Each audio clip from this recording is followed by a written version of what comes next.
Assalamualaikum warahmatullahi wabarakatuh. Bertemu kembali dengan saya, Yudi Andoni, dosen jurusan Sejarah Universitas Andalas. Saya indak de anak, menantu, istri, saudara, dan handai tolan yang maju di pemilihan kepala daerah kini. Makanya, pilkada tak diundur meski COVID-19 semakin sulit ditahan penyebarannya. Tersulut emosi peserta obrolan daring kami sore itu. Bertura-tura kawan itu mengeluarkan unek-uneknya soal masih dilanjutkannya pilkada tahun ini. Tapi penulis tahu, dia bukan kelompok anti pemerintah pada pilpres lalu. Katanya ini soal keprihatinan karena politik telah mengalahkan nalar kita sebagai bangsa. Ya, telah banyak desakan pada pemerintah dan DPR yang pilkada ini bak benteng basi dukung kawan yang lain. Tampaknya pilkada kini ibarat kata-kata petuah orang-orang kita lama. Maaf saya plesetkan sedikit sambungnya. Nan sapadi tidak akan surut, nan satapa tidokan lalu. Tetap dijalankan. Salamo gagak hitam, salamo ayah hilir, dan salamo gunung Marapi. Badiwi tak akan ubah mengubahi. Ka api samo hangui kita, ka air samo basa. Pilkada di tengah amuk COVID-19 yang menerkam segala lapisan masyarakat akan menumbangkan negara kita pada tubir resesi masih saja bisa dikalahkan oleh logika politik penguasa atau yang lain. Barangkali ada alasan yang lebih besar dari kukunya pemerintah menyelenggarakan pilkada, saut teman yang lain. Ya, tapi apa? Terus terang dong ke kita, rakyat Badara ini. Ya, bisa jadi supaya ekonomi terus bergerak karena konsumsi publik jadi naik gara-gara aktivitas kampanye dan seterusnya. Mencoba seorang kawan menyampaikan pemahamannya. Jangan lupa juga, kita diambang resesi ekonomi dan jangan sampai deh terjadi depresi ekonomi seperti tahun 1920-an lalu. Ya kan Pak Sejarawan? Sambungnya sambil menyentil saya. Tapi apakah demi insentif ekonomi keselamatan rakyat dikorbankan? Berapalah uang beredar dalam proses pilkada ini?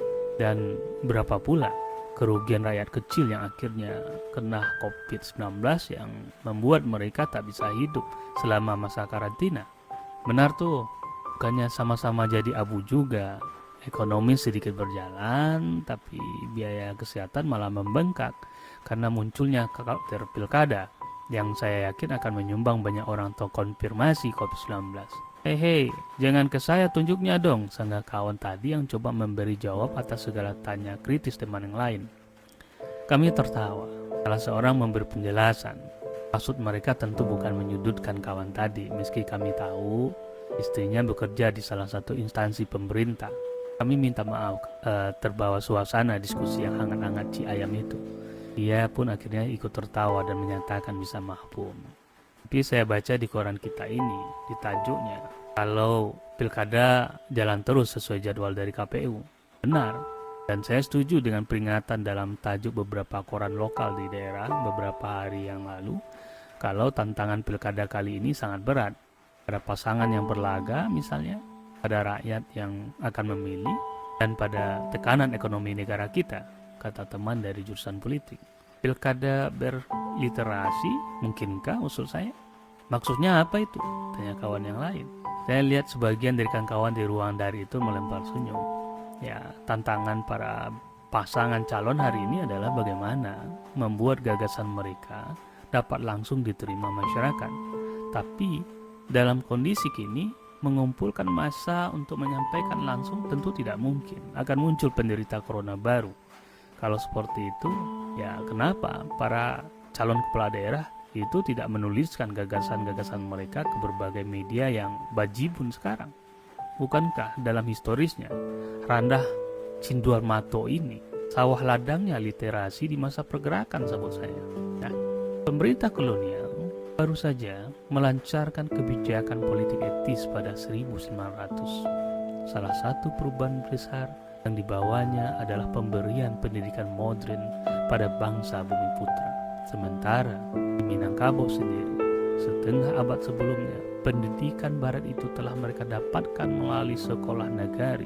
Bahkan mendesak Pemda kolonial mendirikan yang lebih tinggi lagi. Dalam sebuah kutipan di tahun 1928, alangkah senangnya orang Indonesia mencapai pengajaran tinggi itu dengan tak usah jauh bercerai dengan familinya, supaya sama terasa asam garamnya bak menggulai, seperti telah berdirinya sekolah tinggi Jawa. Sekurang-kurangnya 5 macam sekolah tinggi di suruh pemuda kita: Meester in Rechten, sekolah dokter, insinyur, sekolah militer, Muhammadiyah Universiteit. Kutipan dari Abuan Guru-Guru nomor 1 Januari 1948. Seiring kemunculan sekolah-sekolah barat yang kemudian dikombinasi dengan pengajaran agama seperti Adabiyah, Sumatera Tawalib, Diniyah Putri, dan banyak lagi, Sumatera Barat mengalami surplus kaum intelektual dengan tradisi literasi yang makin kuat.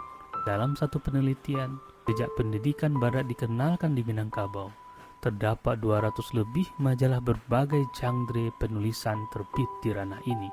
Ada kaum intelektual di ranah ini yang tidak menulis. Para penulis itulah yang kemudian menjadi para pemimpin dan tonggak pergerakan nasional. Dan tak heran juga, seluruh kaum nasionalis Minangkabau yang dibesarkan tradisi literasi itu tak ada yang mengalahkan dari segi karya. Tan Malaka, Agus Salim, Hatta, Hamka, Syahrir adalah sebagian pemimpin yang banyak menulis dan membaca. Bahkan Bung Hatta adalah tokoh nasional yang hari ini ada menyamai dalam buku-buku dan artikel yang pernah ditulisnya. Konon puluhan ribu buku koleksi bacaannya dan ribuan artikel telah ia hasilkan. Bung, apakah Bung pernah baca tulisannya pasangan A soal pertanian?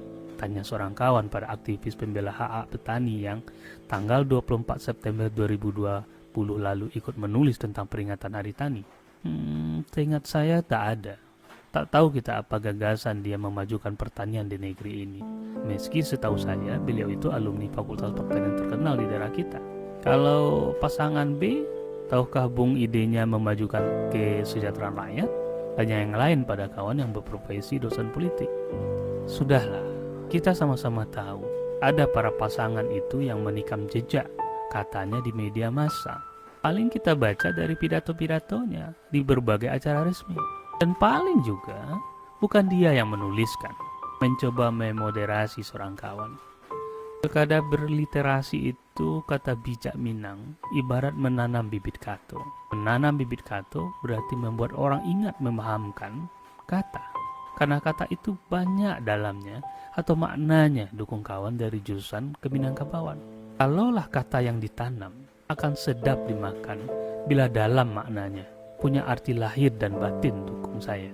Setuju, serampak yang lain menyaut.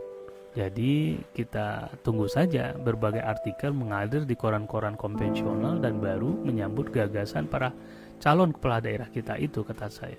Ya, tapi semua diam, saling lirik, saya akan tak percaya. Entahlah. Baik, itu saja. Wabillahi taufiq wal hidayah. Assalamualaikum warahmatullahi wabarakatuh.